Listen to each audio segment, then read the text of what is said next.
that misery loves company, that venting will help get rid of our negative emotions, that we'll feel better if we just talk about how terrible our day was.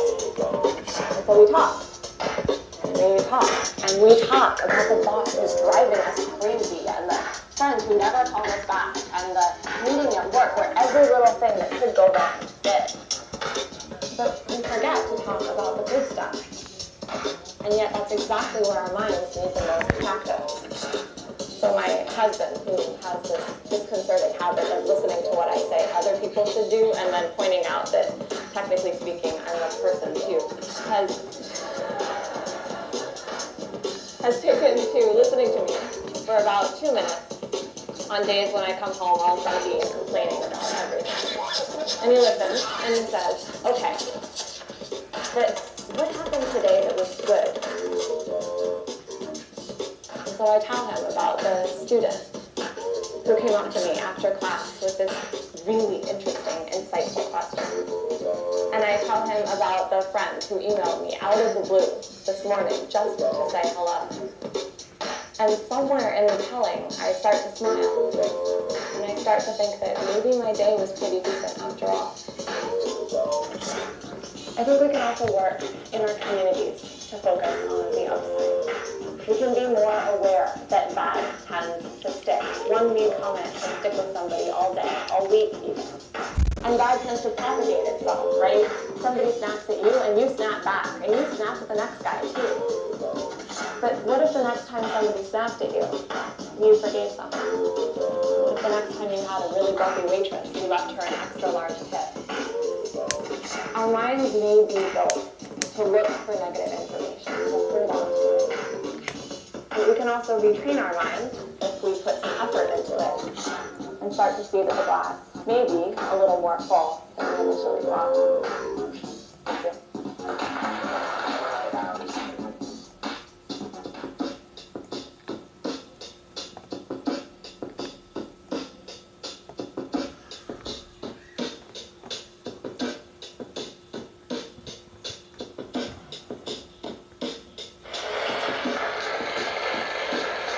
Day-to-day lives, we're constantly bombarded with an enormous amount of sensory experiences that are beginning to overload our sympathetic nervous system.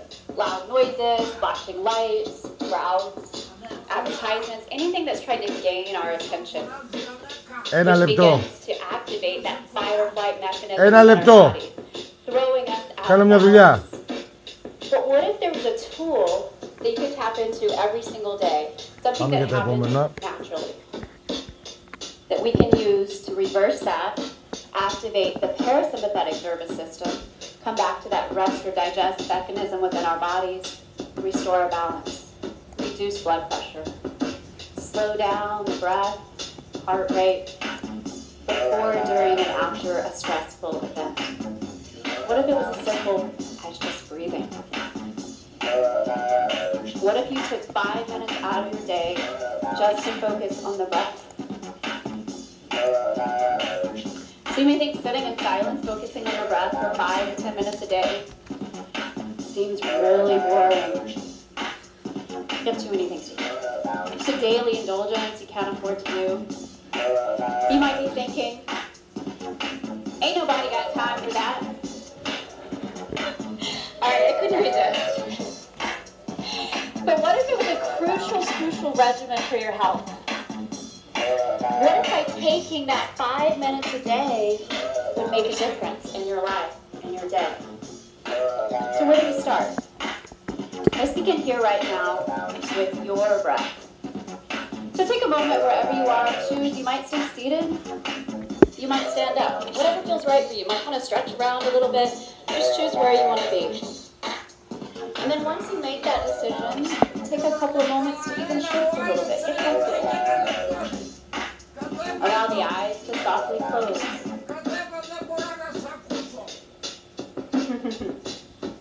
I hear and sense the shifting. So let yourself settle. Let the eyes softly close. Take a moment as you're here to feel the feet firmly planted into the ground. Maybe feel the sit bones dropping in if you're seated. Start to feel the spine lengthening up to the sky as you take a deep breath in. Start to feel the shoulders softening down the back. Start to soften the muscles into the neck, into the face, into the jaw. Take a moment here.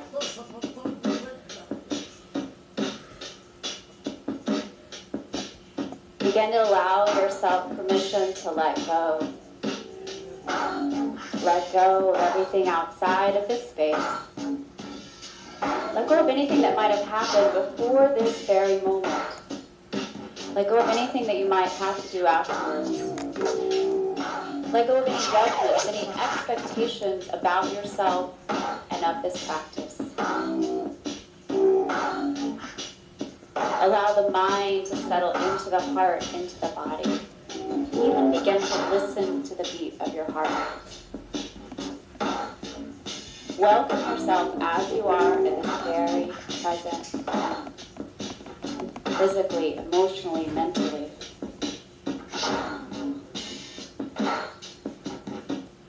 Begin to bring your awareness to your breath. To the deep sensations of the breath. Notice the rise of your chest as you inhale. Notice the dropping back down as you exhale. Notice the lengthening effect as you inhale. The deepening effect as you exhale. Notice the natural, spontaneous breath. That's how you do it. Notice that without doing anything, but just bringing your awareness to your breath, automatically lengthen on the inhale. Automatically deepen on the exhale. Notice yourself maybe sitting up a little taller or standing up taller on the inhale. Notice yourself rooting down deeper on that exhale. Begin to bring in a sense of peace, calmness, serenity on your inhale. Begin to let go of tension, fear, anxiety. Exhale. Allow your internal vision to move your breath throughout your body. Take 5 deep breaths in. Take 5 deep breaths out.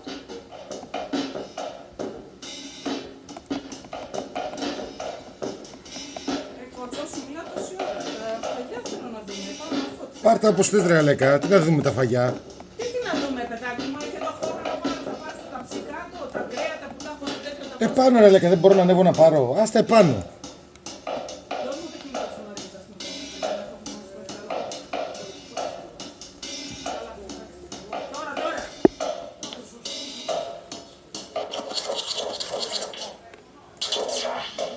After your personal 5th breath, on that next inhale, count how many times it takes to get to the very top of that inhale. To balance it out, count that same number down on your exhale. You might be working with a number of 4, 5, 6, 7, 8, or higher. Whatever your number is, stay with it. For the next 5 breaths, count up all the way to your inhale. Count back down all the way to your exhale. 5 deep breaths in, 5 deep breaths out.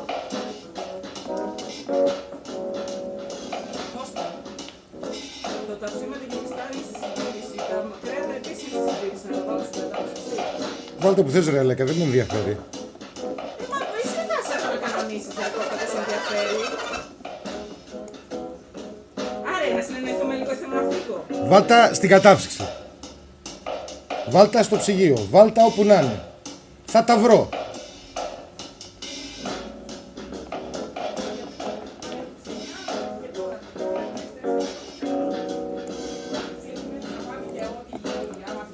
After your personal 5th cycle of breath, Άρχισε με το κινητό μου, δεν είναι στο σπίτι, μπορεί να είναι. allow the count to drop away. Even allow the internal vision of the breath to drop away. Allow your awareness to empty completely of any images, thoughts, sensations, impressions, experiences. Take a moment here to notice the smoothness of the breath, quietness of the mind, even the stillness of the physical body.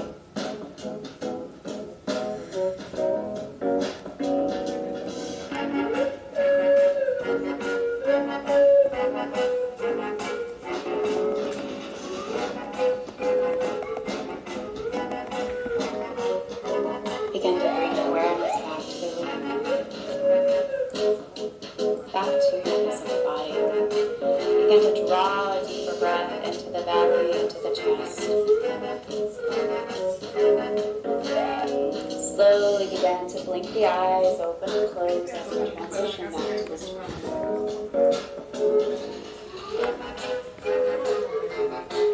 Notice within yourself, just within a matter of minutes. Is your mind more quiet? Is your breath more smooth? Feel a genuine sense of peace and calmness within yourself.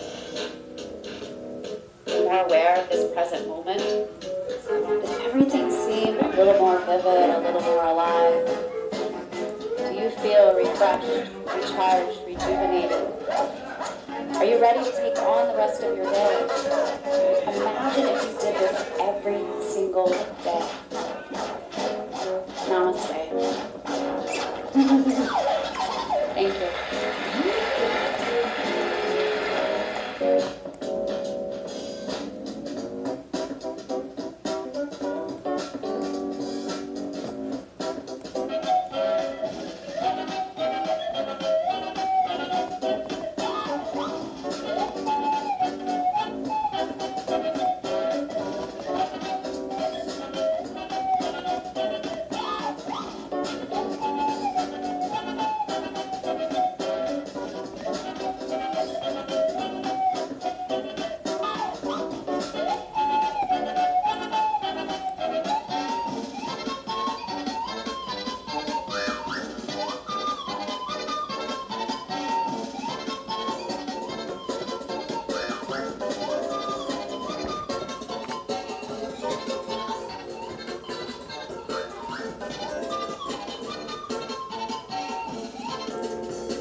Sound of silence, ώρες χρειάζεται.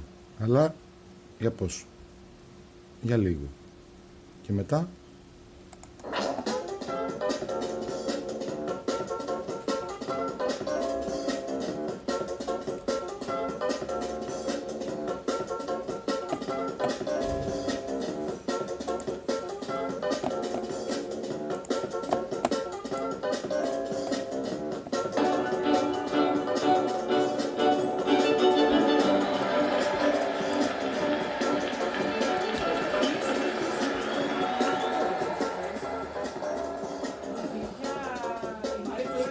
So how do we learn? And why do some of us learn things more easily than others? So, as I mentioned, I'm Dr. Laura Boyd. I'm a brain researcher here at the University of British Columbia.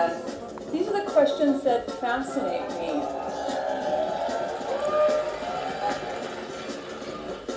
So brain research is one of the great frontiers in the understanding of human physiology, and also in the consideration of what makes us who we are.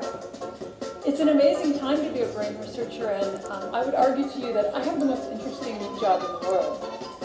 What we know about the brain is changing at a breathtaking pace. And much of what we thought we knew and understood about the brain turns out to be not true or incomplete. Now, some of these misconceptions are more obvious than others. For example, we used to think that after childhood, the brain really could not change. And it turns out that nothing could be farther from the truth. Another misconception about the brain is that you only use parts of it at any given time, and it's silent when you do nothing. Well, this is also untrue.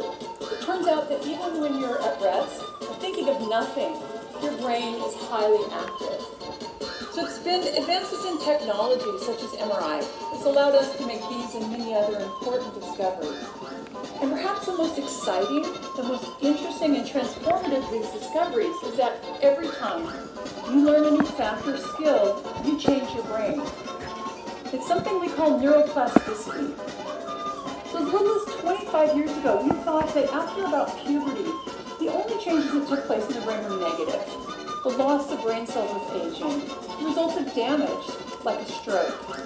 And then studies began to show remarkable amounts of reorganization in the adult brain. And the ensuing research has shown us that all of our behaviors change our brain. That these changes are not limited by age, good news, right? And in fact, they're taking place all the time. And very importantly, brain reorganization helps to support recovery after you damage your brain. The key to each of these changes is neuroplasticity. So what does it look like? So your brain can change in 3 very basic ways to support learning. And the first is chemical. The brain actually functions by transferring chemical signals between brain cells, what we call neurons, and these trigger a series of actions and reactions. So to support learning, your brain can increase the amount or the concentrations of these chemical signaling that's taking place between neurons. Now, because this kind of change can happen very rapidly, this supports short-term memory, or the short-term improvement in the performance of a motor skill. The second way that the brain can change to support learning is by altering its structure. So during learning, the brain can change the connections between neurons. Now here, the physical structure of the brain is actually changing, so this takes a bit more time. These types of changes are related to long-term memory, the long-term improvement in a motor skill.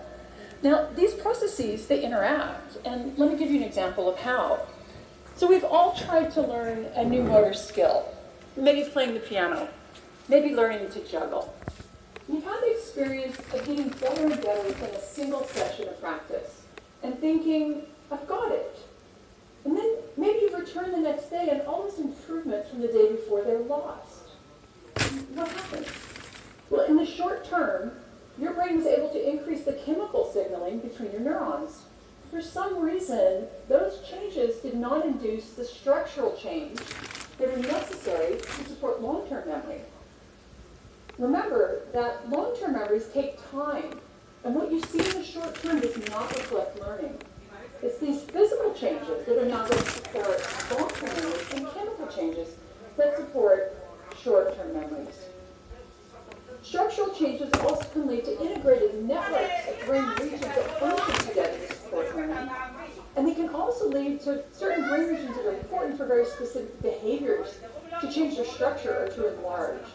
And so here's some examples of that. So people who read Braille, they have larger hand sensory areas in their brain than those of us who don't.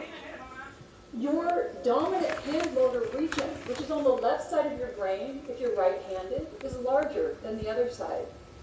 And research shows that London taxi cab drivers who actually have to memorize a map of London to get their taxi cab license, they have larger brain regions related to spatial or mapping memories. Now, the last way that your brain can change to support learning is by alternating function. As you use the brain region, it becomes more and more excitable and easy to use again. And as your brain has these areas that increase their excitability, the brain shifts how and when they're activated. With learning, we see that whole networks of brain activity are shifting and changing. So neuroplasticity is supported by chemical, by structural, and by functional changes. And these are happening across the whole brain. They can occur in isolation from one another, but most often they take place in concert. Together they support learning, and they're taking place all the time. So I've just told you really how awesomely neuroplastic your brain is. So why can't you learn anything you choose to with these? Why do our kids sometimes fail in school? Why as we age do we tend to forget things? And why don't people fully recover from brain damage? That is, what is it that limits and facilitates neuroplasticity? And so this is what I study. I study specifically how it relates to recovery from stroke. So recently stroke dropped from being the 3rd leading cause of death in the United States to be the 4th leading cause of death. Great news, right? It actually turns out that the numbers of people having a stroke has not declined. We're just better at keeping people alive after a severe stroke. It turns out to be very difficult to help the brain recover from stroke.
Ορίστε. Πάρουμε θυμίσαι μου πού βγαίνουμε για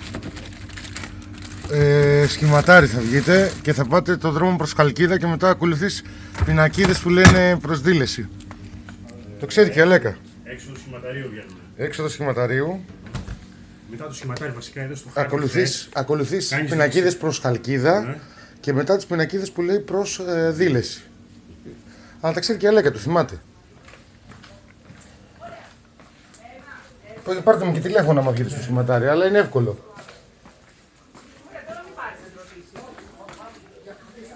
Όχι, να μην πάρεις, άστο, θα δούμε.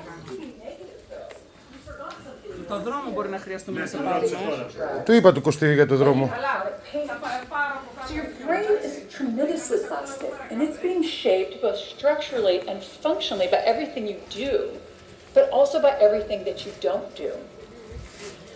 The second lesson we've learned about the brain is that there is no one-size-fits-all approach to learning.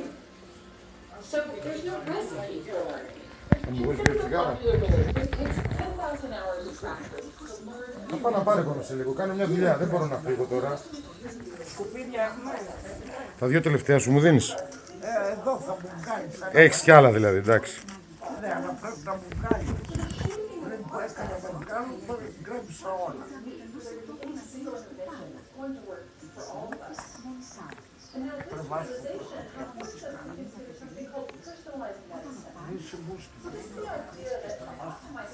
Τι σε νοιάζει, βέβαια. Πού είναι το άλλο, από πίσω. Κάτσε ρε παππού να περάσω λίγο. Ένα μάζεψε τα πόδια σου, παρακαλώ. Να σου δώσω ένα εικοσάρικο. Δεν θέλω λεφτά τώρα, τώρα κάνω άλλη δουλειά. Εδώ μέσα στο σακούλι. Μέσα στο σακούλι. Εδώ, πάνω στην μαξιλάρα. Αυτό. Α. Άρα που λες να πάρω τσιγάρα, έχεις 4 πακέτα, δεν σου φτάνουν. 4, όχι, δεν φτάνουνε. Πόσα τσιγάρα ρε μαμά. Α, Υποτίθεται το έχεις κόπους κιόλας. αϊ παρακατάκος. Biomarkers that best predicts neuroplastic change and patterns of recovery after stroke. And that's not surprising given how complicated the human brain is. But I also think we can consider this concept Φτάνει much αυτή η more δεύτερη broadly. κάμερα. Εγώ νομίζω φτάνει. Given the unique structure and function